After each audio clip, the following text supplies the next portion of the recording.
But welcome, everybody. My name is Krystal, and I'm with the Dog Psychology and Training Center.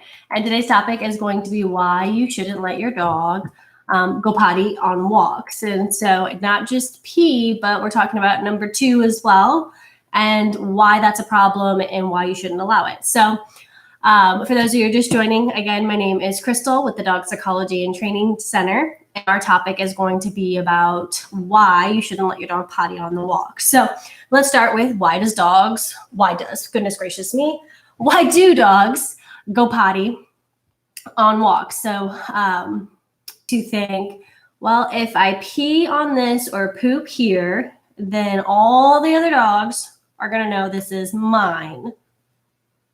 And then guess what? You go home for the day or done with your walk at that time, and then 1, 5, 10, maybe even 20 dogs continue their daily walks and have their dog potty in that exact same spot that your dog just marked as their property or territory. So the next day you go walk in your dog, they smell that and they're like, excuse me? Do they not know who I am? I peed here to let everybody know that this is my property, where they're just like, all these other dogs are disrespecting me. They don't know who I am. And so it does lead to a lot of animosity and frustration and reactivity on walks because your dog feels like they need to further prove themselves since their pee wasn't enough. So we personally don't let our dogs pee on the walk for that reason, but also because I'm lazy. I don't want to have to walk behind my dog and pick up poo and have the poop bag in my hand as I'm carrying a baby or pushing a stroller. And so we have a pee now or forever hold your pee policy at our house. So before we begin the walks, our dogs, well, we have 2 policies. One, our house rule is party in the back, business in the front, right? So doggy business in the front yard, not allowed to potty in our backyard, so that our kids and me and Eric don't have to worry about stepping in anything unwanted by the pool or the pond. And so our dogs know that they can only go potty in the front yard. But before we begin the walks, we pause in the front yard for them to go potty. And going potty for us means both pee and poop. And so if they don't have to go, they'll squat and at least attempt to show us that, look, I tried, nothing's coming out. And then we begin our walk. But we do not allow them to potty on walks because of that frustration. There's no reason to let your dog get all tripped up on that when they don't own that. They own our front yard. They can pee and poop all they want in our front yard, but everywhere else in the walk, it's not theirs. They don't need to worry about it. And then you don't have to stop every time there's a tree.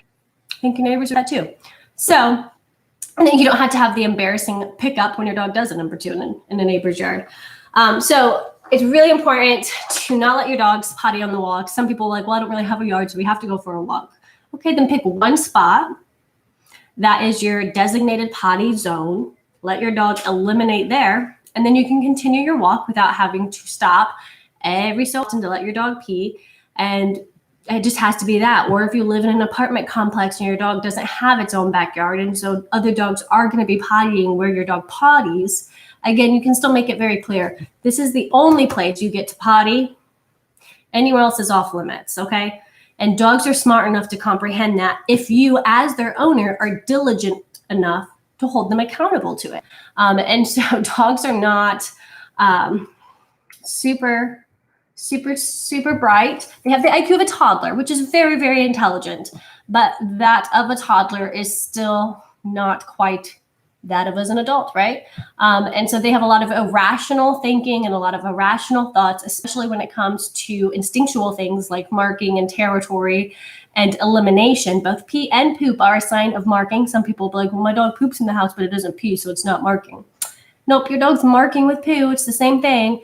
And so both of those are marking tactics that is very instinctual to your dog. So it's very necessary in a real wild pack dynamic to let other dog packs know this is our territory. Okay, so they'll go around the boundary and eliminate there to kind of mark their scent there. And the other dogs smell that and they know that if they cross that, there could be a fight, or if they just stay away from it, all is well, right?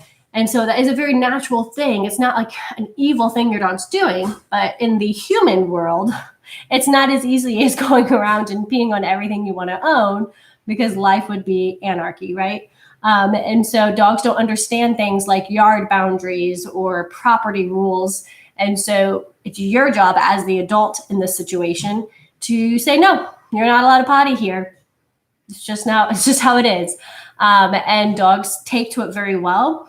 And then you'll see how they actually start to enjoy their walks because they're not so ticked off that everybody peed and disrespected them because they didn't even have a chance to pee and own something. They just were here to enjoy their walk with you. And so all the other dogs in the neighborhood can be all heated and fussy at each other, but your dog's can be like, whatever, and just continue on its walk. So we highly recommend to not let dogs eliminate on a walk. A lot of people will tell me, well, the only time my dog will potty is on a walk. It is true, just like with people, when you exercise, when you move your body, it does get the inner working of the body working, right? And so we are more likely to be ready to eliminate or pass gas. That's all like completely normal. But we also know as humans, just because our body's ready to do it in that moment when we're exercising or walking doesn't mean we just pop a squat right there on the road and go, right? They can hold it just like kids. My son, he loves to potty outside in our yard, but he knows very clear that if we're at a park or someone else's house, you don't go potty in their yard. That's rude. And so he knows things like that. He's able to differentiate. And dogs are smart too. They can figure this out. So, goodness gracious, brain fart. Forgot what I was talking about. Oh, so it is true that some dogs do get the body workings going when they go for a walk. So my recommendation is a couple things. One, if you make sure they eliminate before the walk, then the walk's not going to get the body working. Two, we don't go for a walk until the dog eliminates. So if we go outside and we're standing out there for 5 or 10 minutes and the dog doesn't go potty, we bring it back inside and we either keep it on a leash and watch it like a hawk, or we put it back in its crate for another 10, 15, 20 minutes. And then we try again. We go out to the front yard. And we don't walk around in our front yard either. That's something else that people don't realize. You can just stand in one spot. I get to be able to swivel. So as they have a 6-foot leash, they can walk all the way around me, behind me, in front of me. But that is their toilet zone. And we wait until they go potty. And once they go potty, the reward is the walk.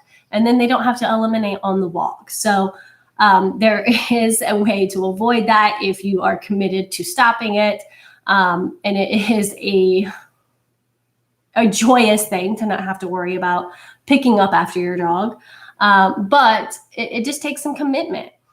So if your dog is to potty on the walk, what should you do? Well, dogs are a lot like people in that they do get embarrassed and be like, oh my gosh, I don't know what to do. So my Schnauzer was a notorious public pooper. He loved to go potty in public, whether it was at a pet store. Number two, he always liked to poop. Whether it was a pet store or like if we were walking on a trail, like a paved trail, or when I was teaching group class, he'd get to come to class and attend that day. He was notorious for trying to poop. And so when we are walking, for example, if he tries to poop, I mean, dogs generally, unless they're Morgan, my Mastiff, they stop walking to poop. Morgan can just like lift her tail and poop like a horse. It's really weird. But most dogs have to stop to poop, right? And they do like their circle spins and they start to do this crouched posture. It's pretty obvious about what's to happen. When Pepper does that, he's squatting to poop and I'm still walking and I'm just kind of pulling him along behind me. And he does poop because he's already started the process. So I do have to go back and clean it up. But when we do that, Pepper doesn't want to poop again. He knows that was awful. He doesn't want to experience that again. That was embarrassing. And so the next time we go for a walk, when we say Pepper, because he'll poop in the front yard and then he'll poop again on the walk. So when we say Pepper, go potty, he started to eliminate all here at the house before we go for a walk because he didn't want to have to deal with that again. So don't just let it be this easy, simple process for them. Make it a little embarrassing for them. Don't like hurt them and like drag them down the street on their side or anything. Don't be stupid, but just gently guide them. Like, I'm not stopping, even though you're pooping and it's awkward. And I hope you're embarrassed right now. Just don't stop. And they'll realize that that was not comfortable. They did not enjoy that pooping experience and they will learn to start to eliminate before the walk. So that's all I got today. We highly recommend having your dog have one potty spot in your yard. whether it's the front yard or the backyard, whatever's convenient for you. And if you want to let them potty all over the front yard or the backyard, I don't care. We try to have them more controlled, but it doesn't matter as long as it's in your yard. And then you may go for your walk, because of all the animosity and tension and attitude that letting your dog mark on a walk creates. It's just not necessary, and it's not enjoyable for you or your dog. So if you have any questions about this video, or would like to hear something specific for next week, please post that in the comments. I always love to talk about what you want to hear. And until next week, I'll see you later. All right, everybody, thanks for joining. I'm Krystal with the Dog Psychology and Training Center, and we'll see you next week.